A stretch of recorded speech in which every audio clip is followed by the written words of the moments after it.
불멸의 사랑을 그린 이게 너무 또 진부한 멘트인 것 같은데 근데 불멸의 사랑 맞아요. 그 영화 내에서 보면 네, 타이타닉입니다. 실제로 타이타닉호가 침몰한 그 역사적 사실을 가지고 네. 이제 로즈와 잭이라는 가상의 인물이 사랑에 빠지는 이렇게 슬픈 사랑의 이야기를 가미한 그런 영화인데요. 네, 97년도 작품이고 이때 우리나라가 IMF가 터졌었어요. 그래가지고 저 97년도 말에 그런 얘기가 있었어요. 우리가 금모으기를 해가지고 모은 외화가 타이타닉을 타이타닉으로. 봄으로 인해가지고 네. 모두 다 빠져나간다. 뭐 그런 얘기가 있었습니다만 네, 그래서 저는 극장에서 못 봤어요 이 영화를. 정말요? 그래요. 저도 저희 아버지가 잠깐. 금모으기를 억지로 아니 자자자 그때 볼 수 있는 나이긴 나이였어요? 이게 18세인데? 아니, 18세 아니에요. 15세예요, 15세. 이거 18세인데 18세였을 왜냐면은 텐데. 저도 이거 재개봉이 15세로 했지 그렇구나. 18세일 거예요. 왜냐면 저 비디오로 빌려봤는데 그때도 18세 빨간색 딱지가 붙어 근데 있었거든요. 저 그때 중학생이었는데 네. 친구들이 다 영화 보러 그리고 갔었거든요. 해외에서도 이거 PG 아니었어요. M이었어요. 그래? 네. 이게 잘못된 것 같네요. 네, 그렇군요. 네. 자, 장르는 로맨스 드라마고요. 네, 제작은 미국에서 폭스사와 파라마운트가 합작을 했습니다. 상영 시간은 194분. 길었어요. 네. 엄청 당시 길었죠. 치고는 굉장히 길었던 비디오도 1, 2부로 넘었잖아요. 나눠. 네네 있었죠. 맞아요. 네. 그게 기억이 나네요. 비디오가 1, 2부. 하나만 빌리면 감동이 반이 되는 그런. 네. 만약에 맛을. 1편만 있고 2편이 없어서 네. 바로 이어서 대여를 못하고 옛날에 비디오방이 너무 많았으니까 맞아요. 대여점에 이제 1편만 빌려갔다가 이거 다 반납하고 2편 네. 그렇게 네. 저도 그 기억이 누나가 이게 타이타닉 빌려오라고 해서 음. 가서 빌려갖고 왔던 기억이 나거든요. 음. 오다가 친구를 아파트 앞에서 만났는데 음. 제가 자랑을 했죠. 타이타닉 본다고. 그러니까 음. 너무 자기도 보면 안 돼 있냐고 해서 꺼지라고 같이 했던 이야기가. 같이 봤어요 지금 꺼지라 그래요. 저만 유일하게 이 영화를 영화관에서 봤군요. 오. 그때 한국 있었나요? 아니요, 저 그때 외국에 있었는데 그때 잠깐 그럼 아까 M이라고 했잖아요. M은 뭔가요? 매추어 오디언스라는 약자인데요. 네. 제한 관람은 아니고 네. 어느 정도 수위가 있다고 생각하시면 될 것 같아요. 그냥 그러니까 어느 정도 어떤 수위가 있는 씬이 있으니 주의하십시오 정도인가요? 네, 그 정도. 하지만 뭐 아이디 검사를 한다든지 그런 정도는 아니고요. 네. 그래서 부모님하고 같이 갔다가 엄청 민망했던 기억이 나요. 그렇죠. 네, 제 최초로 영화관에서 저 배드씬을 본 배드씬은 그때 사실 정확히 묘사되지는 않았어요. 근데 나체를 본 순간이었어요. 근데 뭐 케이트 윈슬렛의 가슴을 앞모습 가슴 정도만 가슴 나오죠. 나왔어. 가슴 나왔죠. 네네네. 근데 이제 완전 전라가 프런트에서 본 게 아니잖아요. 프론트에서 나왔어요. 그러니까 헤어누드까지 안 나왔잖아요. 헤어누드까지는 아니고 그러니까요. 지금 뒷모습만 나왔다고 아니야, 하셔가지고. 뒷모습이 이제 그러니까 뭔가 이렇게 끊어 스치는 게 아니라 이렇게 앵글을 걸어 꺼는 게 아니라 풀로 이렇게 네. 쫙 이렇게 그렇게 나온 건 나오잖아요. 아니잖아요. 그러니까 잭 도슨의 얼굴 때문에 다리 부분 나오다가 그렇지, 얼굴에 가리고 그렇지. 이제 가슴이랑 그렇죠. 얼굴 네네네. 바스가 제 나오는 그런 기준에 느낌이죠. 누드 씬이라 하면 완전 이렇게 완전 풀 누드. 풀로. 네, 그렇군요. 저는 아직까지도 아예 뭐 18금도 보는데 뭐 어때요? 저는 그런 18금 영화 가장 기억 남는 게 쌍화점? 쌍화점. 아는 여자애랑 보러 갔었는데 아는 여자애는 또 뭐야? 그냥 아는 여자였어요. 별로 친하진 않고. 왜 그걸 같이 보러? 아니 그러니까 쌍화점이 저는 약간 게이 동성애 코드가 있는 영화다라고만 했는데 그렇게 갑자기 남자 둘이서 옷 벗고 키스할 줄은 몰랐죠. 굉장히 그 다음부터 연락을 안 하게 되는 사이가 됐죠. 진짜로. 아는 사람하고 같이 보기에는 조금 그렇죠. 어려운 영화관이었어요. 잘못했어요. 네. 하여튼 타이타닉은 사실 이 작품성이 아니었었으면은 부모님하고 같이 나와서 어찌 할 바를 몰랐을 만한 영화인데 그거를 커버할 만큼 작품성이 좋았던 영화였다라고 기억을 하네요. 네. 저는 이거 비디오도 아니었고요. 그 왜 명절 특선 영화 있잖아요. KBS나 MBC, SBS에서 틀어줬던 그걸로 봤거든요. 그 칼질, 그러니까 소위 말하는 그 편집 칼질이 엄청나게 많이 된 버전에 네, 준호 씨 선배님들이 네. 아마 더빙을 하신 버전으로 봤을 거예요. 네. 근데 진짜 타이타닉을요? 네. 그거 뭐 많이 했죠. 저도 어렸을 때 외화 하는 강수진 선생님께서 더빙했던 게 기억이 나니까 뭐 많이 했죠 그렇게. 그렇습니다. 이 영화 때문에 저는 이제 여중 다녔었는데 네. 레오나르도 디카프리오 그 책받침 뭐 그 왜 연습장에 그 왜 연습장이나 그 이렇게 노트에 앞에 타이타닉 표지 이렇게 돼 있는 거 레오나르도 바들이 진짜 진상업. 그 당시에는 정말 그 포스터가 팔리거나 포스터를 통해서 만든 굿즈들이 많이 그랬죠. 사람들이 사서 그렇게 사용했던 지금은 기억이 이제 나네요. 뭐 피규어라던가 음. 뭐 약간 캐릭터도 약간 이모지처럼 만들어가지고 그렇게 만들어 하는데 그때만 하더라도 포스터 그걸로 많이 했었죠. 그렇죠. 이게 소개를 하다 말았잖아요. 네네. 어디까지 했죠?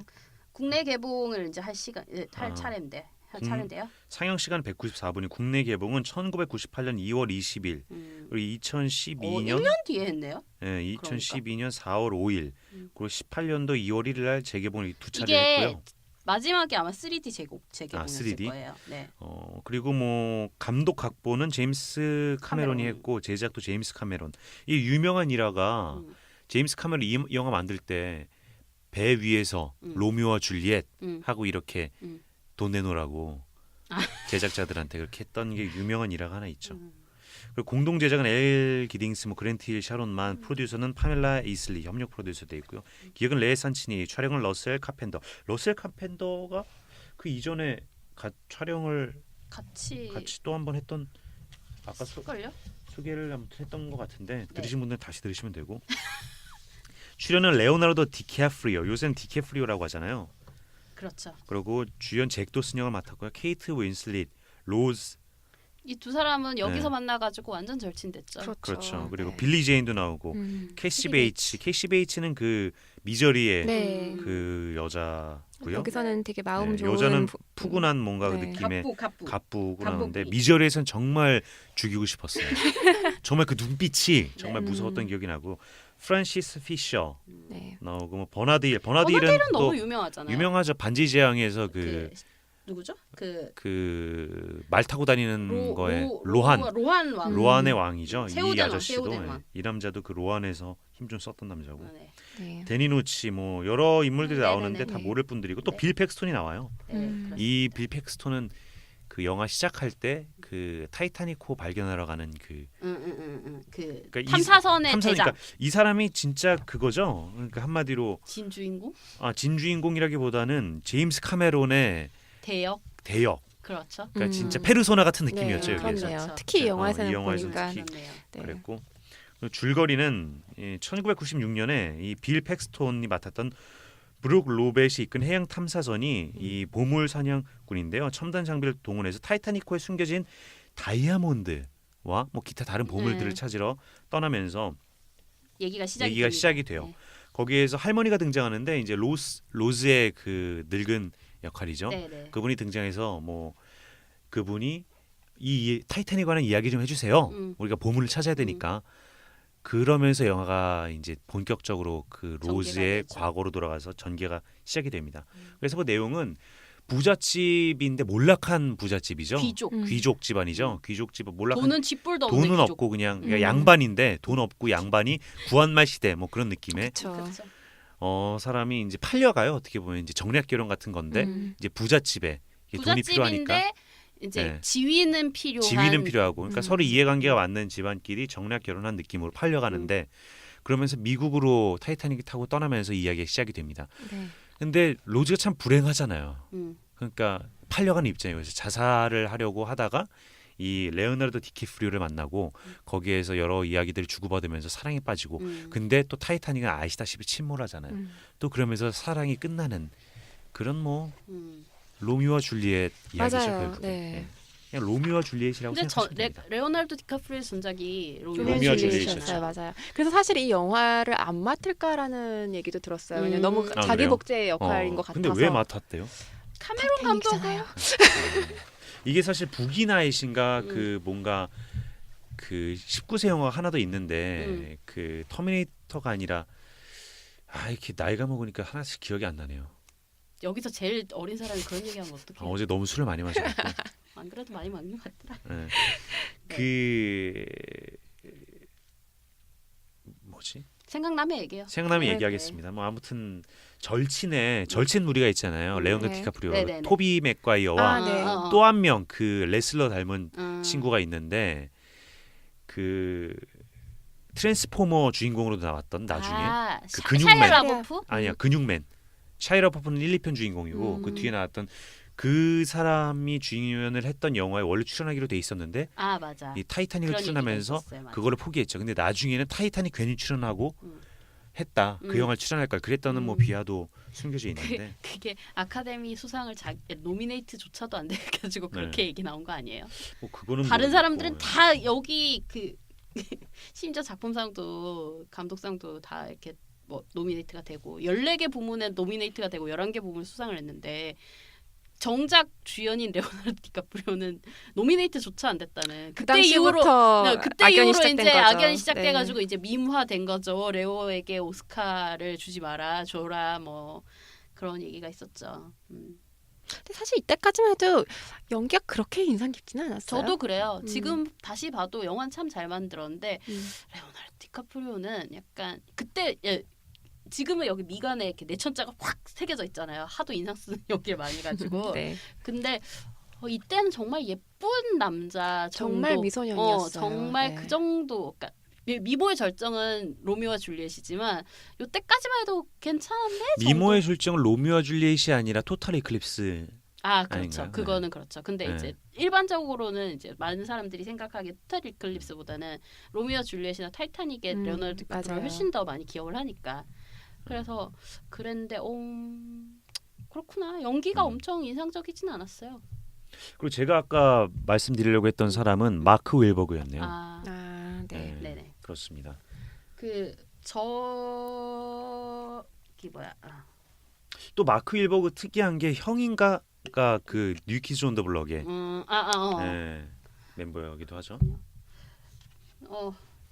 다시 우리 전부 다 다시 본 거죠 이번에. 그렇죠. 네. 어떻게들 보셨습니까? 저는 글쎄요. 잘 만든 건 진짜 부인할 수 없는 사실이고요.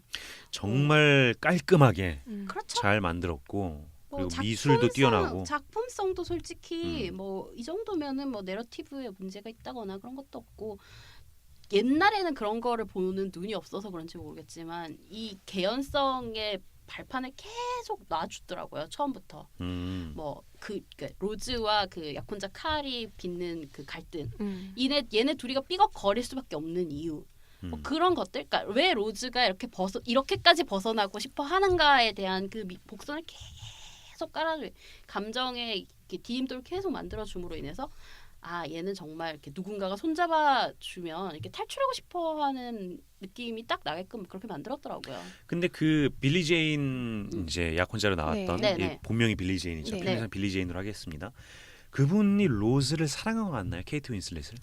저는 아니라고 봤어요. 네. 사랑보다 그래요? 집착에 가깝게 집착? 보였어요. 그러니까 나는 그러니까 헬티지 유산을 받아야 되고 유산을 받기 위해서는 너의 그 귀족 타이틀이 필요해. 근데 뭐 그 정도면 예쁘고 몸매 좋고 하니까 뭐 너는 그러니까 뭐 내가 엄청 이 여자에 빠져 사랑하진 않지만 이건 뭐 이 정도면 괜찮은 여자.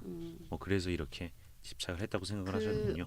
이번에 자료조사하면서 보니까 이 약혼자 칼에 이입해서 영화를 해석한 게시물이 있더라고요. 로즈가 얼마나 쌍년인지를 보여주는. 그러니까 계속 그러는 거예요. 그러니까 로즈가 이런 일을 했어. 근데 칼은 엄청 화를 내진 않고 약간 이 정도를 했는데 로즈가 오히려 더 대들어가지고 빡치게 해서 때렸다던가. 그리고 심지어 그러니까 이 다이아몬드 목걸이를 자기가 가지고 있다는 걸 알면 솔직히 칼 같은 경우는 유명 인사니까 우편으로 해서 보내도 되고 심부름꾼 해가지고 보내도 되는데 왜 칼이 죽을 때까지 그 다이아몬드 목걸이를 가지고 있었으면 이건 작물 취득이다 뭐 이런 식으로 개그 요소를 섞어가지고 해석하는 거 이렇게도 볼 수 있네라는 생각이 들더라고요. 네. 그렇습니다. 이 진짜 제작비가 많이 들었대요. 어마어마하다고 어마어마하죠. 들었어요. 네, 이게 계속 돈이 많이 들어가니까 예. 감독이 그럼 나는 각본 값만 받겠다. 음. 내 이 이득을 할 테니 하다못해 이제 다른 영화 니네가 찍으라는 영화 내가 다 찍을게. 라는 정도의 각오까지로 해가지고 했대요. 그래가지고 그랬는데 대박이 났죠. 그리고 그러니까 제작사 쪽에서는 이전에 이제 타이타닉의 그 배경으로 하는 영화가 이미 있었고 그리고 이 물과 재난을 가지고 이렇게 했던 물을 사용한 대작 영화가 이미 이 영화 개봉 전에 2편이나 있었는데 2편 다 폭망했대요. 워터월드?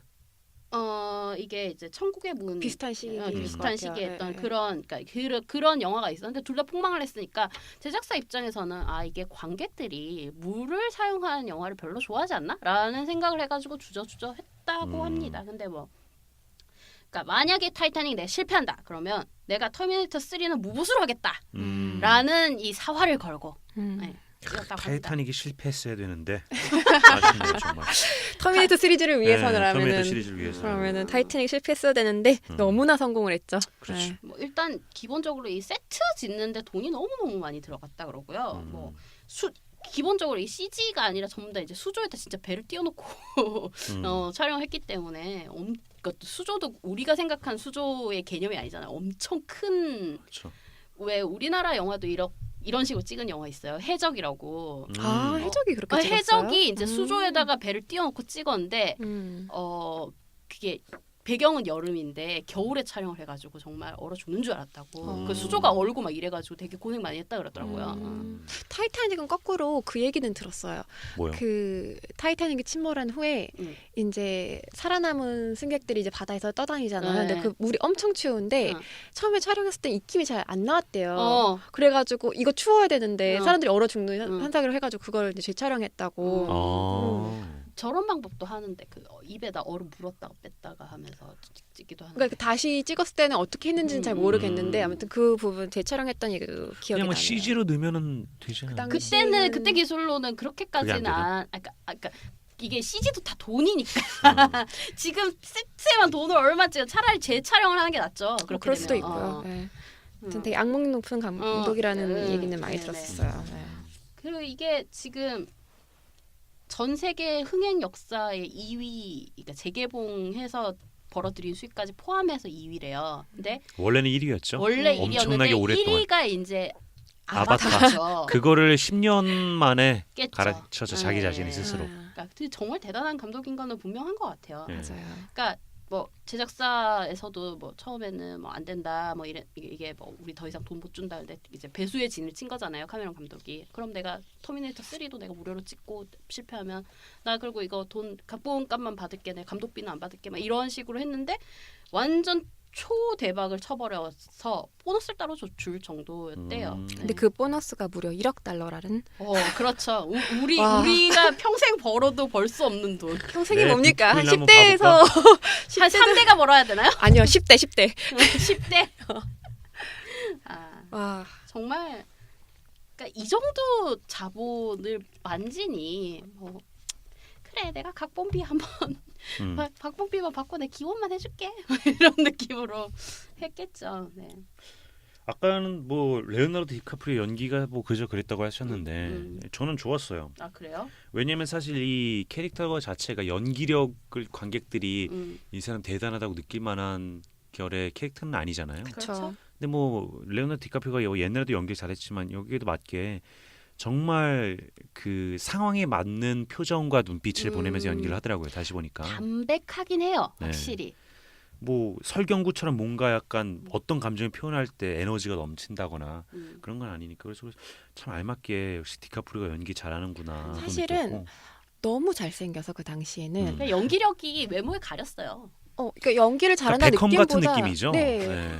축구를 진짜 월드 클래스거든요. 베컴이 맞아요. 생각하는 것보다 진짜 월드 클래스인데도 불구하고 외모에, 뭔가 외모에 네. 가려서 그냥 잘하는 네. 많이 잘하는데 잘생기고 잘하는 월드 클래스까지는 아닌 근데 진짜 사실 월드 클래스죠. 클래스죠. 네. 빼놓을 수가 없죠. 뭐 드리블도 엄청 잘하고 활동량도 많고 패스도 잘하고 슛도 잘 넣는데 사람들은 그냥 킥만 잘 차고 잘생긴 킥 때문에 뭐 축구 잘한다는 평을 듣는이라고 생각하는 그런 거랑 비슷하죠. 네. 굉장히 잘생기고 연기도 잘하고 그리고 뭐 모두가 다 연기 잘한 것 같아요. 네, 여기 네. 나온 배우들 다 구멍은 없었어요. 네. 구멍은 네. 없었어요. 튀는 것도 없었어요. 연기 네. 톤이 튈 수도 있잖아요. 근데 뭐 전부 다 자연스럽게. 사실 타이타닉은 저는 제가 뭐 평가하기는 어렵지 않을까라는 생각을 하는 그런 대작이라고 생각을 해요. 네. 그리고 그 당시에는 정말 좀 어떠한 타이타닉 현상이라고 부를 정도로 아, 진짜 예, 신드롬. 신드롬, 진짜. 예, 어마어마했었거든요. 정말 제 친구들 방에 가보면 다 타이타닉 포스터 하나씩 있었고, 그러니까요. 저도 그랬어요. 레오나르도 디캐프리오 포스터도 다 하나씩 있었고, 그러니까 저희 디카프리오 집에도 거- 있었어요. 네. 누나가? 누나가 사왔고. 네. 진짜 어마어마했던 네, 영화였어요. 예. 정말 대단한 영화였어요. 그리고 저는 또 강수진 선생님의 목소리가 아주 레오나르도 디카프리오에 잘 어울려갖고 맞아요. 그래서 그랬던 기억이 나는데 아직까지도 강수진 선생님께서 아마 전담이신가요? 하시겠죠? 네. 그렇군요. 뭐 어쨌든 이 타이타닉이란 영화는 뭐 전 영화사적으로도 굉장히 대단한 영화이면 분명하지만 한국에도 미친 영향이 굉장히 크대요. 당시에 그래서 뭐 현대차 수출 몇 대 예. 영화 한 편으로 아니 뭐 그걸 해냈다. 그것뿐만 아니라 네. 이 개봉 시점이 외환 위기였음에도 불구하고 네. 사람들이 굉장히 영화관을 많이 찾았어요. 네. 그러니까 이게 영화 이꼬르 돈이 된다라는 공식이 된 거예요. 그래서 옛날에는 우리나라 이제 전부 다 영화관 자체가 멀티플렉스가 아니라 단관이잖아요. 네. 그러니까 이게 집계가 안 됐어요. 토탈 관객 수가. 근데 이게 돈이 된다고 되니까 이게 이제 나중에 이게 탈세가 될 수도 있는 거고 그렇기 때문에 통합 전산망 시스템을 구축하게 되는 계기가 그래서 이 해요. 이후에 전국 관객 네, 몇만이 네, 될 네, 수가 네, 있었던 네. 거군요. 그러니까 그거를 그게 뭐 당장 이렇게 딱 우리가 하겠어라고 해서 이게 딱 된 게 아니라 거의 2007년까지 그 통합 전산망 시스템을 구축이 계속됐어요. 2007년까지요? 그럼 그 이전에는 이전에 이게 가입을 해야 이게 전산망에 등록이 돼야 이게 그럼 집계가 뭐 되는 2004, 거예요. 5년도만 하더라도 가입이 안 돼 있으면 그래서 거기에서 이제 뭔가 집계가 안 되는 거기에서 거구나. 집계를 한다 하더라도 100% 정확하진 않았지만 아. 지금은 거의 99.9% 정도라고 보시면 되고요. 그러니까 이게 시장이 커졌다는 계기가 됐기 때문에 이제 쉬리가 쉬리. 대히트를 할 수 있는 계기가 된 거죠. 우리 집에서 쉬리. 네. 그런 그래서 그러니까 그런데다가 이 영화로 인해 가지고 이제 CGV가 그 전부터 이제 멀티플렉스관을 도입을 하려고 간을 보고 있었던 상황인데 그래요? 네, 이제 저희 교수님 중에 한 분이 이제 이 CGV 처음 강변 CGV를 시작했잖아요. 이거에 개입을 하신 분이 계신데 그거를 하는 데 있어서 결정적인 한 방이었던 거예요. 그래서 지금 우리나라 영화 시장 특히 이제 배급해가지고 네. 이제 걸어주는 이 시스템이 완비가 된 것도 사실 이 이후에 이렇게 따지고 보면은 이 영화의 히트가 배경에 있었던 거죠. 네. 그 스타가 나와야지 그 시장이 그렇죠. 뭔가 맞아요. 커지죠. 네, 네. 그렇습니다. 돈이 되는 게 있죠. 네, 그렇습니다. 그리고 뭐 한 가지 더 일화처럼인데 영화의 명대사인 그 I'm the king of the world 이거 네. 있잖아요. 이게 애드립이었대요. 아 그래요? 네. 디카프리오의 애드립이요? 네, 디카프리오의 애드립이었고 이게 이제 명대사 중에 하나잖아요. 맞아요. 근데 네. 애드립이었고 오스카에서 이 카메론 감독이 상을 받으면서 그렇죠. 외치죠, 크게. 외쳤죠. 네. 자기. 근데 근데 참- 그 배우는 정작 오스카는 밟아보지도 못했다는. 참 그게 대단한 게 그게 사실 CG 앞에서 찍은 거잖아요. 그러니까 그렇죠. 그 앞에 블루 스크린 있고 네. 네. 그냥 이 선미 선수에 가서 이렇게 앞에 그냥 블루 스크린을 보면서 자기가 I'm the king of the world 이거 외친 게 자기 스스로 물론 모든 연기자가 앞에 어떤 주차장이 펼쳐져 있든 간에 본인이 역할을 하는 배우가 보는 화면을 내가 본다고 생각하고 연기를 하는데 거기에서 그거를 몰입을 해갖고 그 대사를 쳤다는 게 그러니까 정말 대단한 배우라는 걸 말해주는 거죠. 그렇게 그게. 따지면은 디카프리오 연기를 못한 게 아니에요. 그렇네요. 네. 엄청 잘한 거죠. 블루 스크린 앞에서 그 연기를 하는 것 자체가 그것도- 굉장히 베테랑 배우들도 너무너무 힘들어하는. 아 근데 아니, 그때 그 그거야 표정 뭐- 정말 신나해 보였거든요. 그거야 뭐 할 수 있는데 자기 역할에 몰입해서 애드립으로 그러니까. 대사를 칠 수 있을 정도면 정말 몰입이 돼서 저는 그게 최정상이 애드립이라는 연기를 한 거죠. 생각을 네. 애드립 얘기를 듣고 아까 얘기했던 얘기 취소할게요. 아, 디캐프리오는 항상 연기를 잘했던 걸로. 그러니까 외모에 가린 거죠. 네, 그렇다고 해두고 마무리를 하겠습니다. 네. 네. 네. 네.